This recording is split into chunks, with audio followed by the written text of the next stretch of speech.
오늘 큐티하셨어요? 우리 함께 큐티합시다. 말씀을 함께 봅니다. 큐티한 남자. 하나님 감사합니다. 주의 은혜와 은총으로 우리가 주와 함께 기도하고 예배할 수 있게 인도하심에 감사를 드립니다.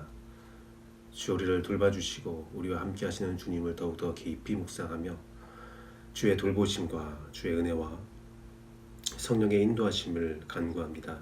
주여 우리와 함께하여 주옵시고 우리의 고백 가운데 주의 은혜와 은총을 내리어 주옵소서. 오늘 말씀을 통하여 주를 더욱더 알기를 원합니다. 이 모든 말씀 주께서 지켜줄 걸 믿사오며 우리를 사랑하셔서 늘 중보하시는 주 예수 그리스도의 이름으로 기도합니다. 아멘. 오늘 큐티한 남자는 요한계시록 7장 9절에서 17절 말씀을 함께 보도록 하겠습니다. 요한계시록 7장 9절에서 17절 말씀입니다.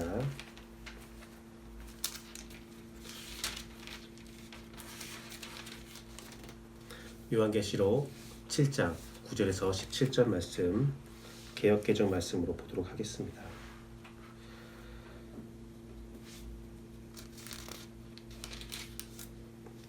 이 일 후에 내가 보니 각 나라와 족속과 백성과 방언에서 아무도 능히 셀 수 없는 큰 무리가 나와 흰 옷을 입고 손에 종려 가지를 들고 보좌 앞과 어린 양 앞에 서서 큰 소리로 외쳐 이르되 구원하심이 보좌에 앉으신 우리 하나님과 어린 양에게 있도다 하니 모든 천사가 보좌와 장로들과 내 생물의 주위에서 있다가 보좌 앞에 엎드려 얼굴을 대고 하나님께 경배하여 이르되 아멘. 찬송과 영광과 지혜와 감사와 존귀와 권능과 힘이 우리 하나님께 세세토록 있을지어다. 아멘 하더라.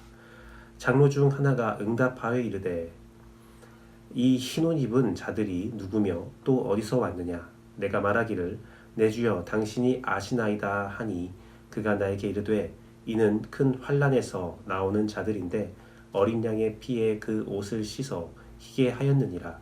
그러므로 그들이 하나님의 보좌 앞에 있고 또 그의 성전에서 밤낮 하나님을 섬기며 보좌에 앉으신 이가 그들 위에 장막을 찌시리니 그들이 다시는 줄이지도 아니하며 목마르지도 아니하고 해나 아무 뜨거운 기운에 상하지도 아니하리니 이는 보좌 가운데 계신 어린 양이 그들의 목자가 되사 생명수 샘으로 인도하시고 하나님께서 그들의 눈에서 모든 눈물을 씻어 주실 것임이라. 아멘. 마가복음 13장 13절 말씀에 또 너희가 내 이름으로 말미암아 모든 사람에게 미움을 받을 것이나 끝까지 견디는 자는 구원을 받으리라. 로마서 8장 18절 말씀에 생각하건대 현재의 고난은 장차 우리에게 나타날 영광과 비교할 수 없도다. 이사야 61장 3절 말씀에 무릇 시온에서 슬퍼하는 자에게 화관을 주어 그 죄를 대신하며 기쁨의 기름으로 그 슬픔을 대신하며 찬송의 옷으로 그 근심을 대신하시고 그들이 의의 나무 곧 여호와께서 심으신 그 영광을 나타낼 자라 일컬음을 받게 하려 하심이라 라는 말씀이 있습니다. 이 말씀들은 오늘의 고난으로 눈물을 흘리는 자들에게 주는 귀한 은혜와 위로의 말씀입니다. 무엇이든 오늘 엄청난 고난을 경험하고 그 어둠의 터널을 지나는 자들에게 예수 그리스도가 직접 말씀하시고 바울과 이사야를 통해 위로하는 하나님의 위로가 충만하게 임하기를 간절히 바라고 또 바랍니다. 오늘 말씀이 여러분의 삶의 경험으로 나타나기를 간절히 바랍니다. 우리의 인내와 아픔은 하나님께서 모두 알고 계시며 응원하시고 격려한다는 것이 성경에 기록된 진리입니다. 특별히 오늘 수능인데 수능을 마치고 여러분들에게 큰 위로와 은총과 하나님의 돌보심이 함께하기를 간절히 바라는 마음으로 말씀을 전하도록 하겠습니다. 하지만 그 말씀을 알고 있지만 너무나 극심한 고통과 고난을 겸하고 있다면 이 말씀과 위로는 충분히 교감되지 못하고 알고는 있지만 경험되지 못할 때가 있습니다. 사도 요한의 때가 그랬습니다. 예수 그리스도를 직접 경험하고 구원을 직접 목격하고 손으로 만졌음에도 불구하고 시대의 악함과 기독교를 향한 탄압은 예수 그리스도를 떠나서 구원을 잊게 하기에 충분했을 겁니다.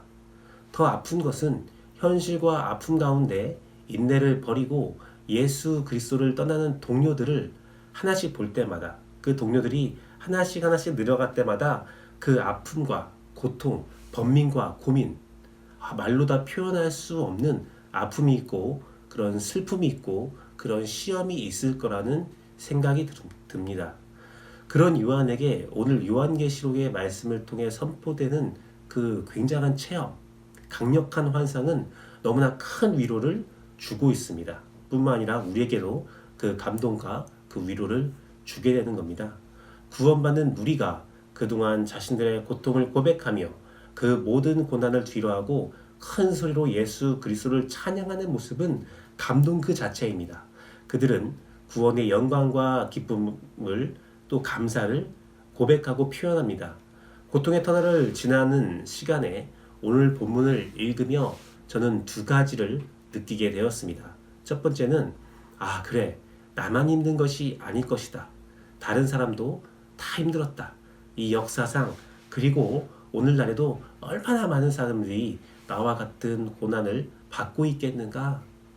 혹은 나보다 더한 고통 가운데 인내하고 있으니 나는 외롭지 않다라는 하나의 진리를 발견하게 되었습니다. 또한 소망이 되었습니다. 저는 오늘 16장 17절 말씀이 저에겐 너무나 큰 감격으로 다가왔습니다.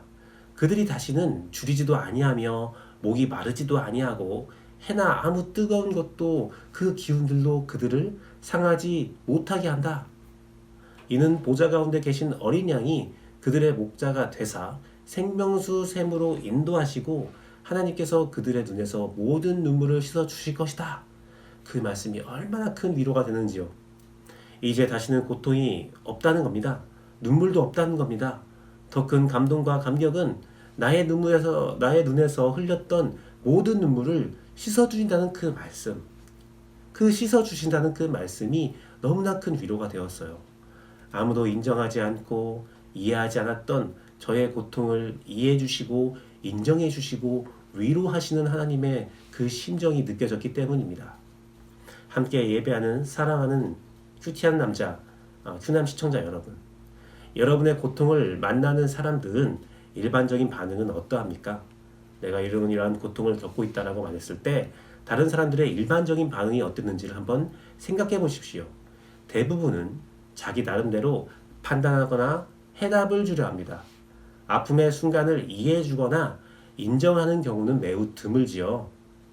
저도 요즘에 면접을 보거나 사람을 만나서 저의 아픔의 순간들, 지금의 상황을 이야기하고 나누면 순간순간 저의 기도와 신앙에 따른 선택에 대하여 이해하거나 인정해 주기보다는 판단하고 정죄하고 당시 이렇게 했어야 된다는 해답과 조언을 많이 듣습니다. 그들의 진심을 알기에 그들을 미워하거나 욕하고 싶지는 않습니다. 그것도 감사하죠. 그러나 그것이 쌓이고 또 쌓이면 울컥 막 올라오는 슬픔과 분노가 있더라고요.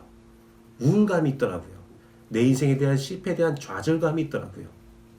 만나는 모든 사람들을 정죄하고 판단하고 답을 주면 너무나 힘들다는 것을 알게 된 저는, 그것을 알게 된 이후에 특별한 요청이 없으면 답을 내리고 판단을 내리기보다는 들어주려고 합니다.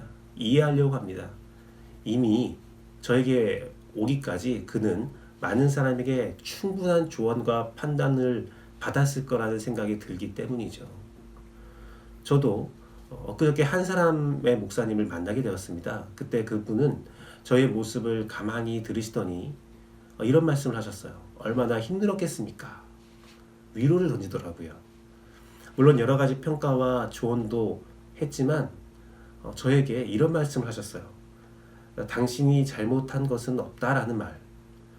당신이 선해서 그런 일을 당했다는 것. 모질지 못해서 착해서 그랬다는 것은 거듭된 위로와 그런 거듭된 메시지는 저에게 위로가 되었고 힘이 되었고 저는 눈물로 그 말에 대답할 수밖에 없게 되었습니다. 저에게 오늘 15, 16절 말씀은 이와 같았어요. 너의 눈물을 씻어주리라. 이제는 줄이지도 목마르지도 않으며 상하지도 않으리라. 이 말씀은 하나님께서 너의 아픔, 나의 아픔을 다 알고 있다. 이미 내가 다 알고 있다. 하시면서 그냥 편히 쉬어라. 그런 말씀으로 들렸어요. 위로의 말씀으로 들렸습니다. 하나님은 나를 판단하지 않고 정죄하지 않고 답을 주는 것이 아니라 하나님 그 자체가 답이었다는 사실을 알게 되었습니다.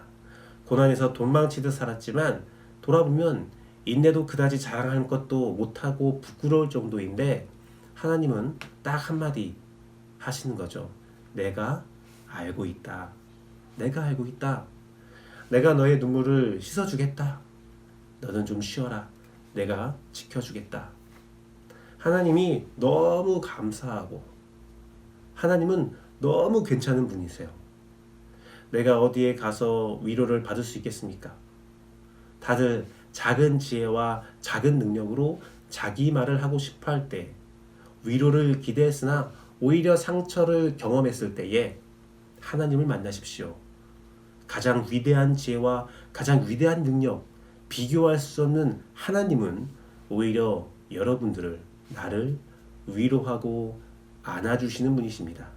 물론 우리가 죄를 회개하고 주 앞에 온전히 거룩한 모습으로 섰을 때 예수 그리스도의 십자가에 그 보호하심으로 섰을 때 가능한 이야기입니다. 사랑하는 성도 여러분, 그러니 하나님께 나아가 예수 그리스도를 힘입어 하나님께 나아가 성령의 충만함으로 하나님께 나아가서 여러분의 눈물을 씻는 일이 있기를 원합니다. 그 품에 안겨서 우는 일이 있기를 원합니다. 하나님을 찬양한다는 것은 너무나 자연스러운 고백입니다. 오늘 본문에 나오는 그들은 하나님의 구원과 위로 앞에서 자연스럽게 찬양이 터져 나오는 거예요. 마치 우리가 자연스럽게 호흡하듯이 자연스러운 하나님에 대한 반응이라는 겁니다. 하나님을 알게 된다면 나도 또 여러분도 그렇게 찬양할 수 있습니다. 찬양이 호흡이 되기를 간절히 바랍니다. 함께 기도하겠습니다. 하나님, 우리를 돌봐주시고 우리와 함께 하시는 주님께 찬양합니다. 아버지, 나의 입술에서 감사를 찬양할 수 있도록 인도하시고 나의 입술에서 주님의 영광을 찬양할 수 있도록 인도하여 주옵소서. 내가 어느 곳에 거하여 아버지 나를 위협하는 세력으로부터 피할 수 있겠나이까? 내가 어디에 거하며 평안을 찾을 수가 있겠습니까? 내가 어디에서 주님의 돌보심을, 그 돌보심과 같은 안위와 위로를 받을 수 있겠습니까? 오직 주님만이 나의 위로이시며 오직 주님만이 나의 눈물을 씻어주신다는 사실을 기억하기를 원합니다. 주여, 오늘 함께 예배한 모든 자들에게 위로와 은총을 허락하여 주옵시고 그들의 지경과 그들의 환경과 그들의 모든 삶의 어려움을 주께서 알고 계신다는 사실을 기억할 수 있도록 역사하여 주옵소서. 예수 그리스도의 이름으로 기도합니다. 보혈의 능력으로 기도합니다. 성령의 충만함으로 기도합니다. 특별히 오늘은 수능을 보는 자들이 있는데 아버지, 그 학생들 가운데 그 가정 가운데 주께서 함께하사 아버지 무한한 축복을 허락하여 주옵시고 어떤 상황 가운데서도 주를 감사하며 주와 함께 호흡하며 주를 기억할 수 있도록 역사하여 주옵소서. 주님이 그들의 이유가 되어 주옵시고 주님이 그들의 위로가 되어 주옵소서. 이 모든 말씀 주께서 함께할 걸 믿사오며 성령의 충만함으로 그들과 동행하며 그들을 위로하고 그들을 안위 가운데 안식 가운데 머물게 할 것을 믿사오며 우리를 사랑하셔서 늘 충보하시는 주 예수 그리스도의 이름으로 기도합니다. 아멘.